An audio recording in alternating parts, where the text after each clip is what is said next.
Olá, seja bem-vindo. Estamos de volta no canal Palavra que dá vida ao homem e hoje nós vamos falar ou pensar um pouco sobre um texto do qual me questionaram recentemente.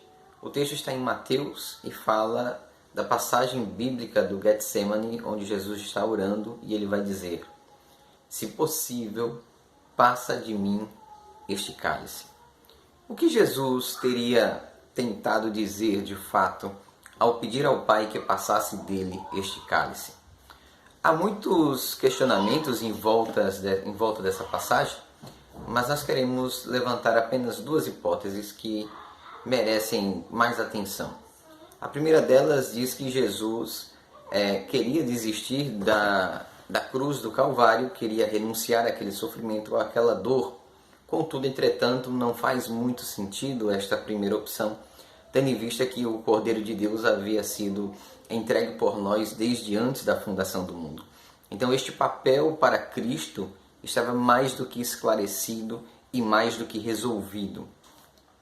Na divindade eterna, ele sendo Deus de Deus, já sabia de tudo isso e já conhecia tudo isso, e não haveria agora motivos para que, diante do grande finale, ele agora questionasse ao Pai e pedisse para passar a cruz do Calvário. Na verdade, essa teoria não faz muito sentido aos meus olhos. Mas é importante a gente levantar apenas um ponto que eu acho razoável. É importante entender que naquele momento Jesus, como homem, está angustiado até a morte. Ele está sofrendo fisicamente e está sofrendo psicologicamente.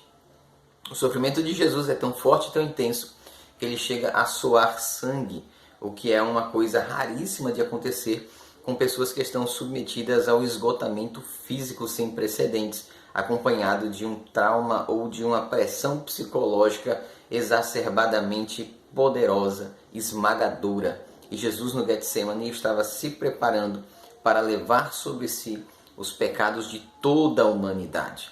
Então, a cruz de Cristo era a mais pesada. O sofrimento de Cristo era o mais intenso. O efeito de suar sangue é chamado de hemartitrose e é quando os vasos que ficam embaixo da pele, da região subcutânea, eles vão romper e o sangue vai se misturar com o suor e dali dar aquele efeito ou aquela situação tão forte que a gente conhece do jardim do Getsemane.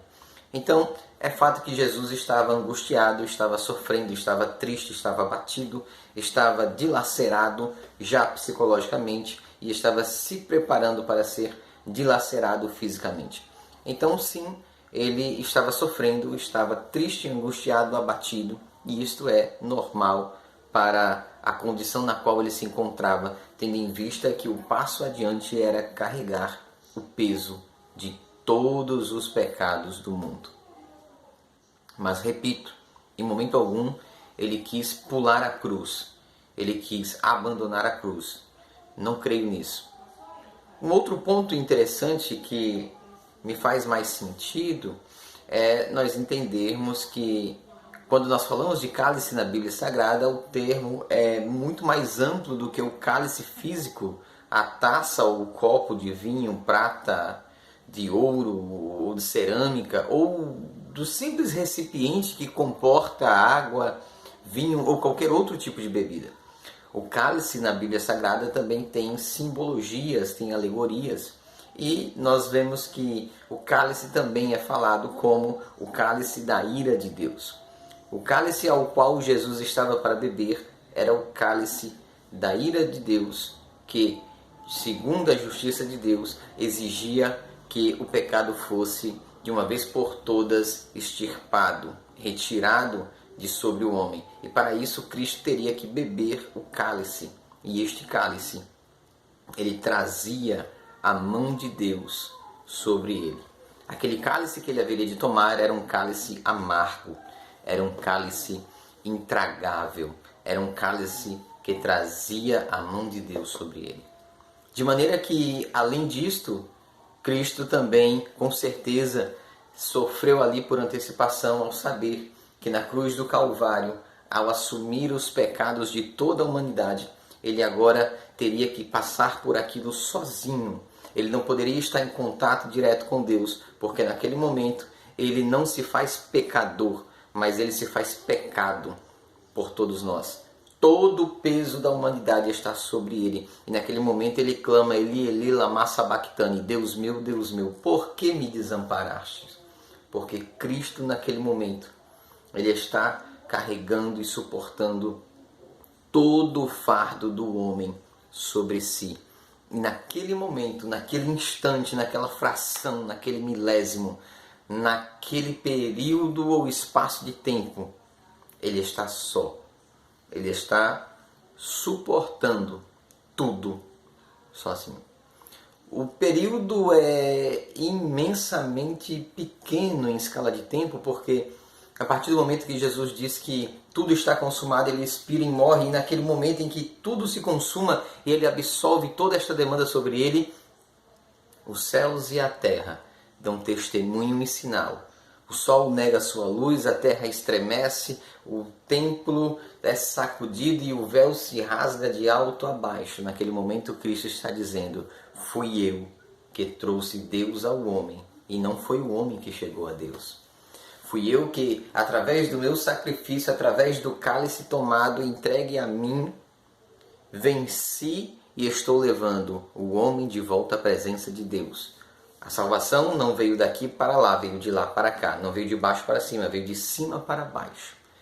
Então eu entendo que o maior problema daquela interpretação não era a cruz, não era a morte, não era a angústia, mas era o amargo cálice da ira de Deus, o amargo cálice da solidão que ele sentiu na cruz do Calvário, a ponto de exclamar, Deus meu, por que me desamparastes? É claro que esse texto é objeto de muitos estudos e de muitas especulações, e eu não quero trazer tudo isso para cá, porque o vídeo ficaria gigante. Por isso eu escolhi apenas estes dois pontos. Um para refutá-lo plenamente e o outro que me faz mais sentido.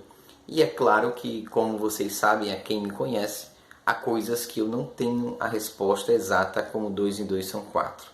Há coisas que serão plenamente compreendidas e reveladas quando naquele grande dia chegarmos diante de Deus e Ele, na sua infinita bondade e misericórdia, nos revelar-nos o que de fato é e o que de fato foi. Mas até lá, não percamos tempo criando teorias que não fazem sentido. Até lá, nos atenhamos ao que podemos saber de maneira parcial e nos contentemos em entender que aquele cálice do qual ele fala, com certeza, está se referindo a esta segunda opção, que me parece muito mais plausível do que dizer que Jesus estava dizendo, eu não quero ir à cruz, eu não quero os cravos, eu não quero a coroa. Não creio nisso, não creio nisso. Eu creio que aquele sacrifício foi feito e foi cumprido com um amor imensurável, com um amor sem tamanho e sem medida. E que ele fez isso sem pensar e sem pestanejar, e que em momento algum passou pela cabeça dele largar a cruz, porque o amor dele era tão grande, era tão imenso, ou é tão grande e tão imenso, que ele comportou toda a dor por você, por mim, por nós. Que Deus te abençoe e Deus te guarde, em nome de Jesus.